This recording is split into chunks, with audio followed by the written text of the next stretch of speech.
Pada kegiatan Ayo Kita Amati telah disajikan data hasil percobaan penggelindingan dadu sebanyak 30 kali. Kemudian nilai peluang empirik dan nilai peluang teoritiknya disajikan dalam diagram untuk dapat dilihat bagaimana selisih atau jarak nilai peluang empirik dan nilai peluang teoritiknya. Selanjutnya, untuk dapat membandingkan bagaimana selisih atau jarak nilai peluang empirik dan teoritik ini yang lebih terlihat pada diagram. Nah, pada kegiatan Ayo Kita Menggali Informasi, ditambah banyak kali penggelindingan dadunya.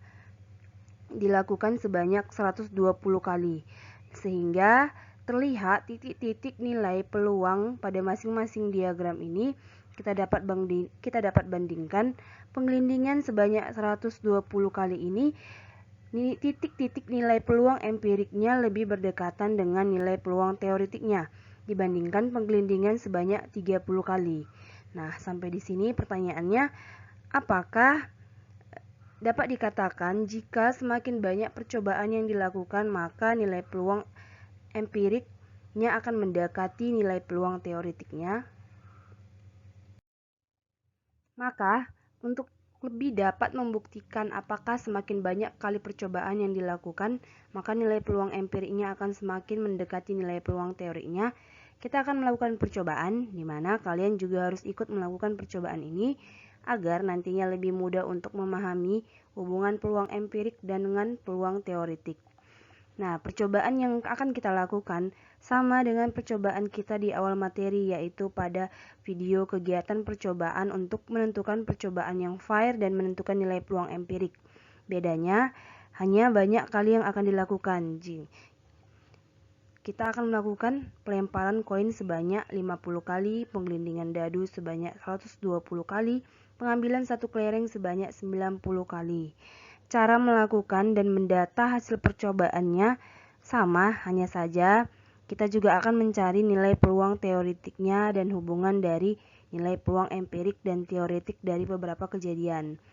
Nah, persiapan perlengkapannya juga sama.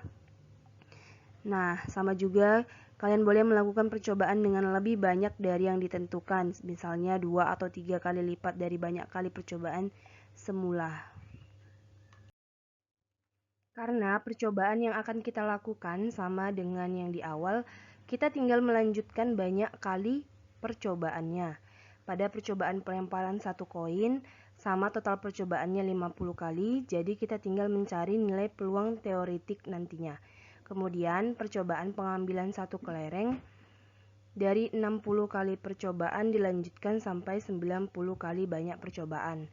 Begitu juga pada penggelindingan dadu, akan dilanjutkan dari 80 kali percobaan sampai 120 kali. Sehingga cara mengisi tabelnya juga sama. Untuk kemudian setelah didapat hasil percobaan dari tabel tadi, maka akan dicari nilai peluang empirik dan nilai peluang teoritik dalam bentuk desimal pada masing-masing tabel percobaan ini. Kenapa dalam bentuk desimal? Agar lebih mudah dilihat banyak selisih dari nilai peluang empirik dan teoritiknya, untuk kemudian dapat ditentukan hubungan nilai peluang empirik dan teoritik dari kejadian yang telah ditentukan pada tabel ini. Kemudian pada kegiatan Ayo Kita Menalar telah disajikan pertanyaan-pertanyaan yang harus kalian jawab sendiri terlebih dahulu setelah melakukan kegiatan Ayo Kita Menggali Informasi tadi, di mana pada akhir video ini nanti akan kita lihat jawaban yang benar dari pertanyaan-pertanyaan ini. Selanjutnya akan disajikan contoh hasil percobaan dari masing-masing percobaan yang juga telah dilakukan sebelumnya. Kalian bisa bandingkan dengan hasil percobaan yang kalian dapat. Jika berbeda atau tidak sama, itu tidak masalah karena memang kita melakukan percobaan ini masing-masing. Tapi kita lihat nanti hubungannya apakah sama dengan yang disajikan pada video ini atau berbeda.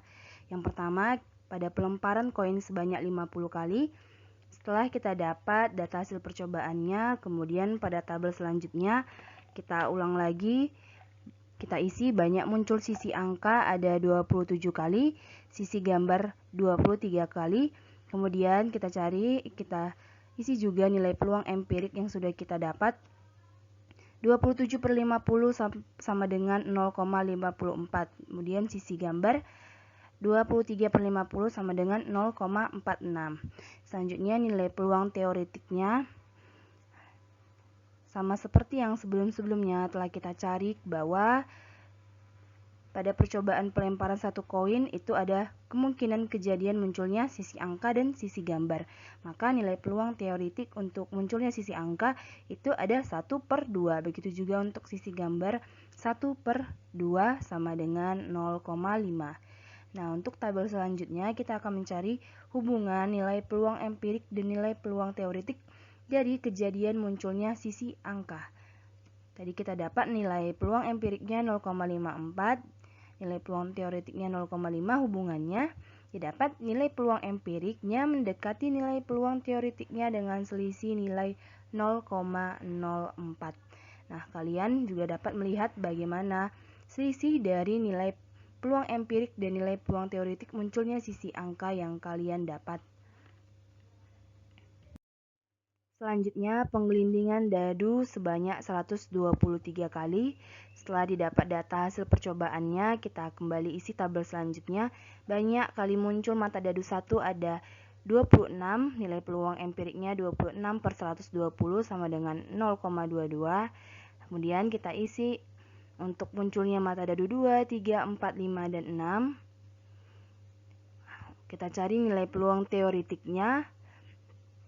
Kita ketahui bahwa satu dadu ini ada 6 sisi dengan kemungkinan kejadian munculnya mata dadu 1, mata dadu 2, 3, 4, 5, dan 6. Seperti yang sudah juga dijelaskan sebelum-sebelumnya, bahwa maka nilai peluang teoretik untuk munculnya mata dadu 1 itu ada 1/6. Begitu juga untuk mata dadu seterusnya 1/6 sama dengan 0,17. Kemudian kita akan lihat hubungan dari nilai peluang empirik dan nilai peluang teoretik kejadian munculnya mata dadu 5. Nah, kalian juga bisa melihat kejadian munculnya mata dadu yang lain 1, 2, 3, 4, melihat hubungan nilai peluang empirik dan nilai peluang teoretiknya. Nah, di sini kita lihat untuk mata dadu 5 dulu. Ada tadi nilai peluang empiriknya 0,16, 0,17 untuk nilai peluang teoretiknya, hubungannya. Nah, nilai peluang empiriknya mendekati nilai peluang teoretiknya dengan selisih 0,01. Nah, jika begini dikatakan mendekati, jadi bagaimana dikatakan dia jauh atau tidak mendekati? Mungkin bedanya 0,2, bedanya 0,3. Jika dia hanya masih berbeda 0,0 sekian, dia dikatakan mendekati. Kita lihat selanjutnya. Percobaan yang terakhir, pengambilan satu kelereng sebanyak 90 kali. Dari hasil percobaannya kita isi banyak kali muncul kelereng putih, itu ada 36. Nilai peluang empiriknya 36/90 sama dengan 0,4. Munculnya kelereng putih biru sebanyak 25 kali. Nilai peluang empiriknya 25/90 sama dengan 0,28. Kelereng hijau muncul 29 kali. Nilai peluang empiriknya 29/90 sama dengan 0,33. Kemudian kita cari nilai peluang teoretiknya. Nah, dari 3 kelereng maka ada kejadian munculnya mata dadu putih, biru, hijau. Ada 3 kemungkinan kejadian sehingga dari masing-masing nilai peluang empiriknya itu 1/3 sama dengan 0,34. Kita lihat hubungan nilai peluang empirik dan peluang teoretik dari kejadian munculnya kelereng hijau. Tadi didapat nilai peluang empiriknya 0,28, nilai peluang teoretiknya 0,34. Nah, maka nilai peluang empiriknya mendekati nilai peluang teoretiknya dengan selisih nilai 0,04. Sehingga kita dapat dari 3 percobaan ini, nilai peluang empirik dan teoretiknya itu mendekati dengan selisih hanya 0,0 sekian, ini 0,4, 0,1, dan 0,04. Nah, kalian dapat lihat bagaimana selisih dari nilai peluang empirik dan nilai peluang teoretik dari percobaan yang kalian lakukan. untuk kemudian kita dapat menjawab pertanyaan dari kegiatan Ayo Kita Menalar. Selanjutnya, dari 3 pertanyaan di kegiatan Ayo Kita Menalar ini, kalian isi sesuai dengan hasil percobaan yang didapat masing-masing. Nah, walaupun hasil percobaan yang kita dapat itu satu sama lain berbeda, tidak sama persis, namun jawaban dari ketiga pertanyaan ini adalah ya. Karena memang dapat kita simpulkan dari contoh ya hasil percobaan yang tadi disajikan dan pastinya percobaan yang telah kalian lakukan. Semakin banyak kita melakukan percobaan, maka kejadian yang diharapkan akan sering muncul dan tentu nilai peluang empiriknya akan semakin mendekati nilai peluang teoretiknya.